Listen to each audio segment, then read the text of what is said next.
Hey there. Thanks for joining us.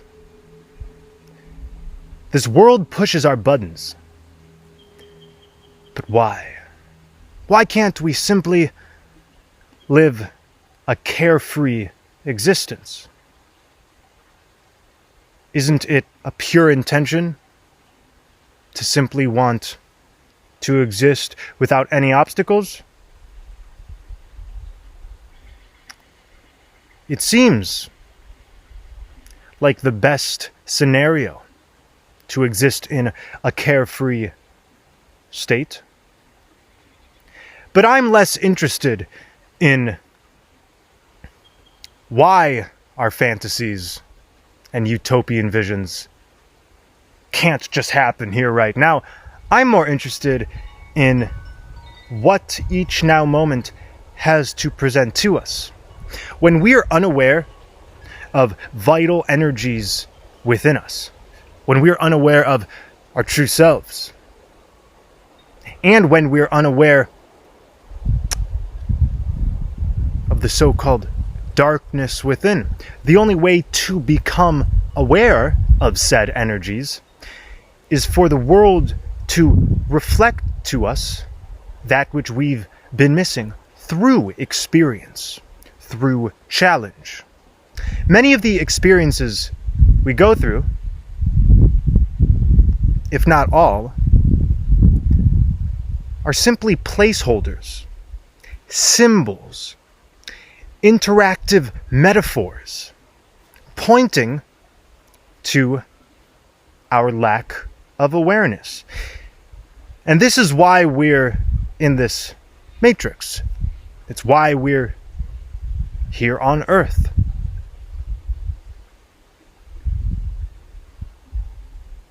We forgot. That is the simple answer as to why are we here.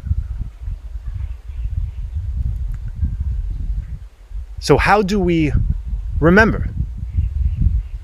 Well, the beautiful thing about this experience for all living souls is that the principle of as within, so without is in consistent motion.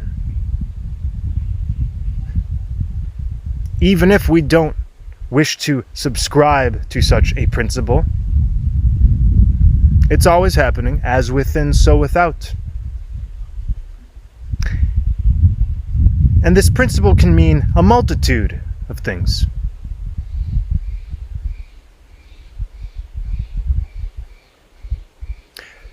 What we know to be within prevents us from being fooled towards what we know we're not. And what we're unaware of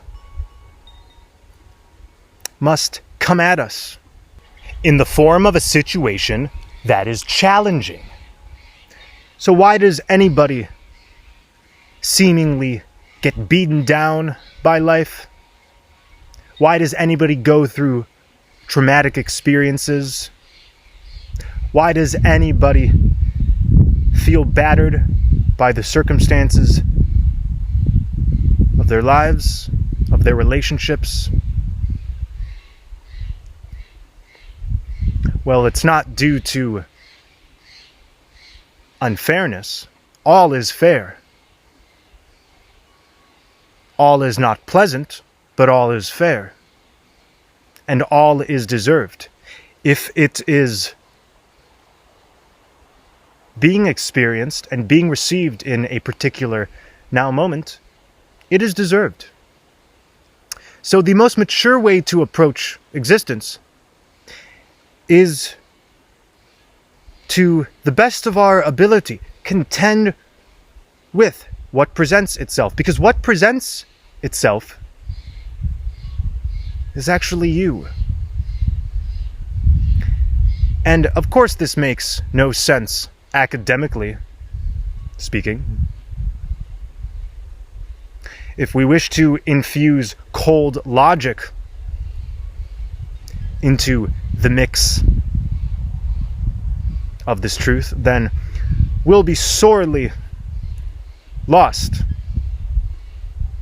I can't prove to you with hard data that any of my words are true, because truth is a frequency. It's not a mental epitome.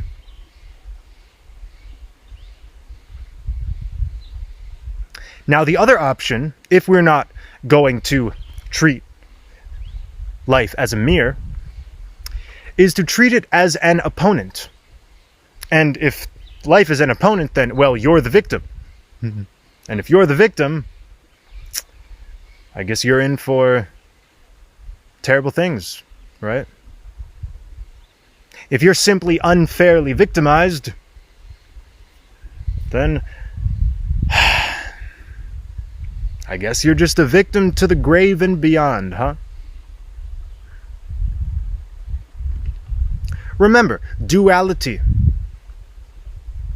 is the very framework which disallows us from entering paradise, which is both a place and a state. And ultimately, there is no separation.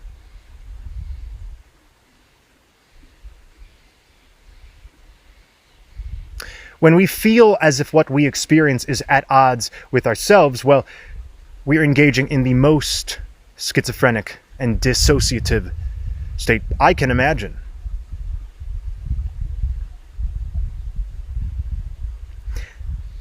Now, there's a difference between fighting your surroundings, fighting the bad guys or the dark energies or whatever phantoms you think are out to get you, versus making it clear to existence what it is you accept.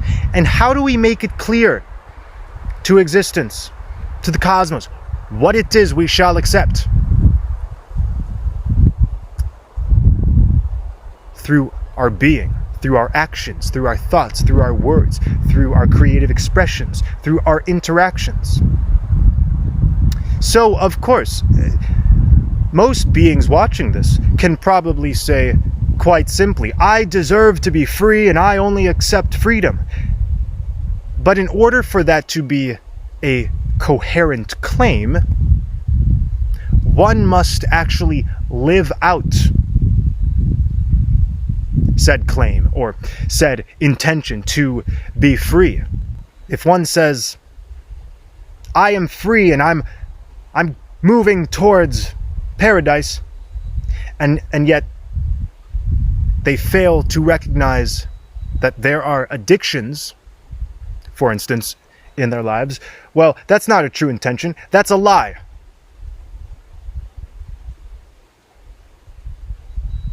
So don't be a liar. And to be a liar is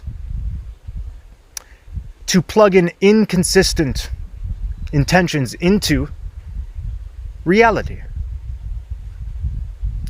We truly get everything that our energy advocates for. We truly do. Maybe not in the way that we may specifically visualize it, but what we receive is always in accordance with what we put in, energy out, as within, so without. And even in this so-called land of scarcity, we still actually experience everything our energy paints. And yet we are in the visible light spectrum.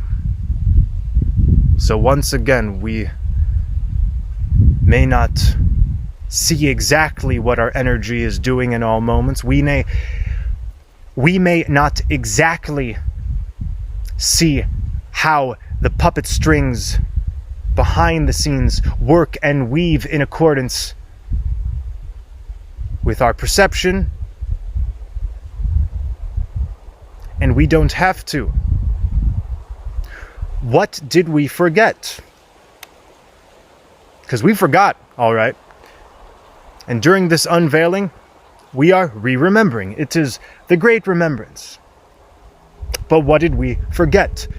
We forgot about the flow of creation and our role in that flow and our interaction with that flow. Essentially, we have forgotten how our energy fields, how our consciousness, how our intuition, how everything we are interacts with our environment. We've all been unaware. In fact, perhaps right now, you're unaware of something within you that eventually you shall become aware of. No big deal, that's why we're here. But in immense unawareness, in the state in which we only thought that reality is what it is, some cold sort of free-for-all where everyone is not subject to any sort of divine law or cosmic principles. When we were in this state, we had no clue how what we received was produced entirely from our own 0 points. This is the grand projector of all of reality, the heart. Yes. And when I say the heart, by the way, I probably don't speak of it in the ways that most do. I'm not talking of fluffy bunny positivity porn, open your heart and give love and light to everyone, spread all of the love. Oh, no, no, no. I'm talking about tapping into the wellspring of warmth, which is yourself. That is both, yes, empathetic, carefree, but also strong and bold.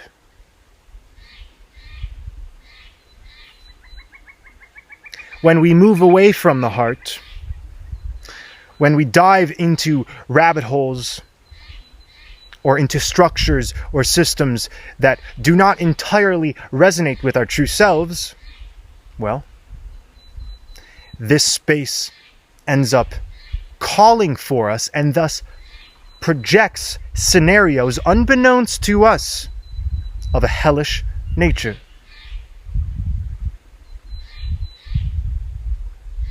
You see how it works?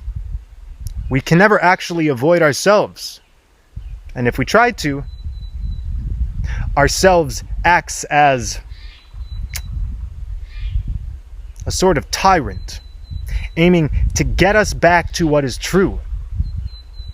Because what is true is what is alive. It feels quite deadening to exist in a state in which we feel empty. Empty of ourselves, empty of vitality. So how can we feel full? Well, first of all, recognize that we must be full of ourselves in order to fill up our surroundings, to fill the cups of others. This phrase, full of yourself, has a bad name, right? Oh, he's full of himself. Oh, she is so full of herself. Look at her.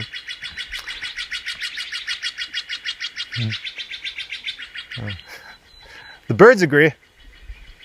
I don't know what you're agreeing to.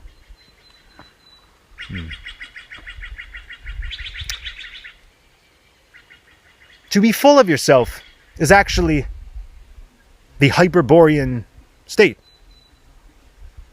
To be full of your own divine nectar is the state of the gods and the goddesses. Now, if you're okay with being a petty human who is driven by simple carnal desire, basic carnal desire,